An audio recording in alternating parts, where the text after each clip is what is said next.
வணக்கம். ரோசட் பீஸா உங்களை அன்புடன் வரவேற்கிறது. நான் காஞ்சனா ஜெயக்குமார்.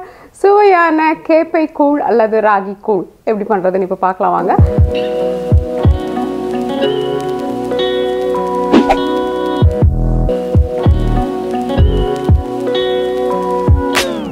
இந்த கூழ் பண்றது உண்மையிலேயே ரொம்பவே சுலபமான விஷயம். இது நம்மளுடைய ஒரு பாரம்பரியமான உணவு வகையாகும். உடம்பு ஆரோக்கியத்துக்கு ரொம்ப நல்லது இது. ஆனாலும் இதை செய்யறதுல சில எப்படி பண்ணுறது அப்படின்ற சில குழப்பங்கள் இருந்து வர்றதுனால அந்த குழப்பங்களை நீக்கி நம்ம ரொம்ப சுவையாக சுலபமாக இந்த ராகி கூழை செய்யலாம் வாங்க. விதவிதமான உணவு பதார்த்தங்களை நம்ம சாப்பிட்டுட்டு இருக்கோம். அப்படி சாப்பிடும்பொழுது நம்மளுடைய பாரம்பரியமான இந்த ஆரோக்கியம் கொடுக்கக்கூடிய உடல் சூட்டை தணிக்கக்கூடிய இது போன்ற பதார்த்தங்களை நம்ம ஒதுக்கி வச்சுட்டது ரொம்ப தப்பு இல்லைங்களா? அதனால நம்ம இப்போ எப்படி நம்மளுடைய பாரம்பரியமான பதார்த்தத்தை செய்யலான்னு பார்க்கலாம். இதுக்கு நான் சொன்ன மாதிரி பாருங்களேன், ஒரு கப் அளவு தான் எடுத்திருக்கேன். ராகி பொடி எடுத்திருக்கேன். இது பொதுவாக இப்போ எல்லா கடையிலையும் கிடைக்குது. அப்படி கிடைக்கலன்னா நீங்கள் என்ன பண்ணலாம், ராகியை எடுத்து தண்ணியில் ஊற வச்சு அரிசியை உலர்த்துற மாதிரி அப்படியே உலர்த்திட்டு மிக்சியில் திரிச்சிட்டிங்கன்னா இந்த மாதிரி உங்களுக்கு பொடியாக கிடச்சிடும்.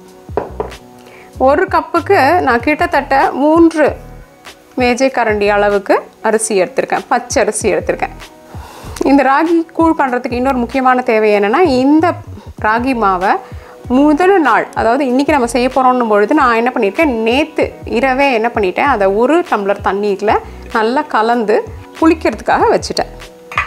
இப்போ இந்த அரிசியை லேசாக வறுத்து மிக்சியில் திரித்து எடுத்துக்கலாம். நம்ம ஊற வச்சு பண்ண வேண்டாம், இதை அப்படியே வறுத்துட்டு திரித்து எடுத்துக்கலாம். பார்த்தீங்களா, லேசாக அதனுடைய நிற மாற்றம் இருக்குது. இப்படி வறுப்பட்ட அரிசி நல்லா தெரியுது. இப்போ நம்ம இதை மிக்சியில் போட்டு அரைச்சிடலாம்.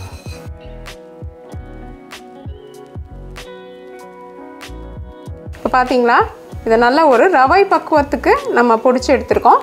ரொம்ப சின்னதும் இல்லாமல் ரொம்ப பெருசும் இல்லாமல் நல்ல ஒரு நடுவில் ஒரு பக்குவத்தில் இருக்குது. இது ரவை பக்குவத்தில்.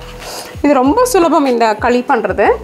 இதுக்கு சில வேலைகளை நம்ம சரியாக பண்ணிட்டோன்னா அதுக்கப்புறம் அதில் தப்பே வர்றதுக்கு வாய்ப்புகள் இல்லை. இப்போ நான் என்ன பண்ண போகிறேன்னா, 3 டம்ளர் தண்ணீர் இதில் ஊற்றிக்க போகிறேன். இப்போ நம்ம இதை அடுப்பு மேலே வச்சு நல்லா கொதிக்க வச்சிடலாம்.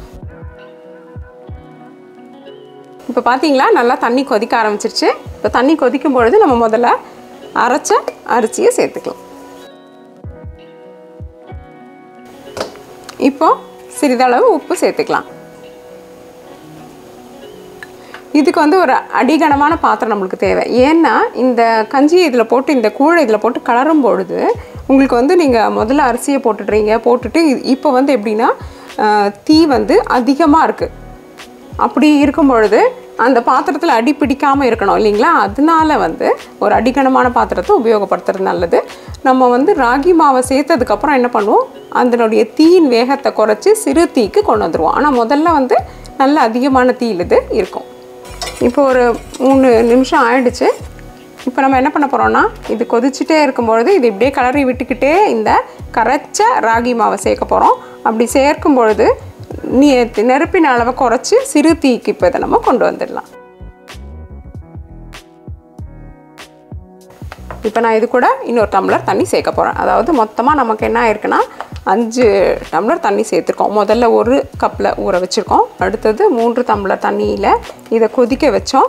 இப்போ திரும்பவும் இன்னும் 1 கப்பு சேர்க்க போகிறோம். பார்த்தீங்களா, இதில் ஒரு கட்டி கூட இல்லை. நல்லா நம்மளுடைய மாவு கரைஞ்சிருச்சு. இப்போ நீங்கள் என்ன பண்ணலான்னா, இதை சிறு தீயில் வச்சு மூடி ஒரு 10 நிமிஷம் வச்சிடலாம்.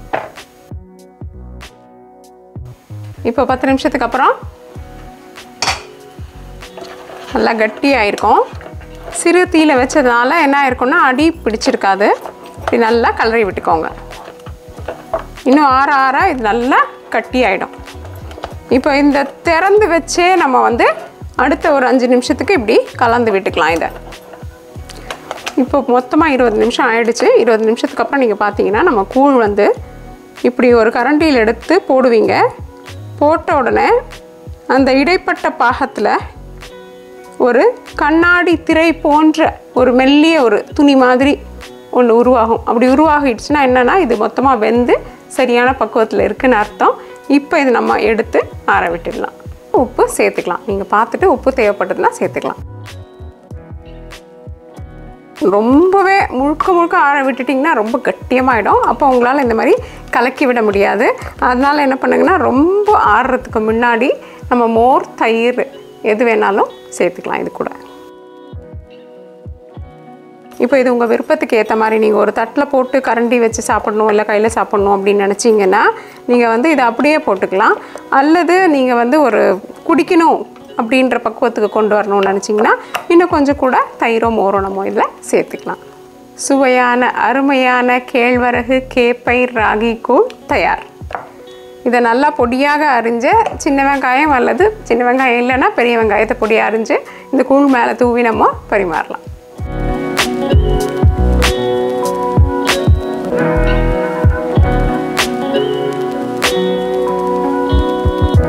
என்ன நண்பர்களே, இந்த சுவையான ஆரோக்கியமான ஒரு அருமையான கூழ் தயாராகிடுச்சு.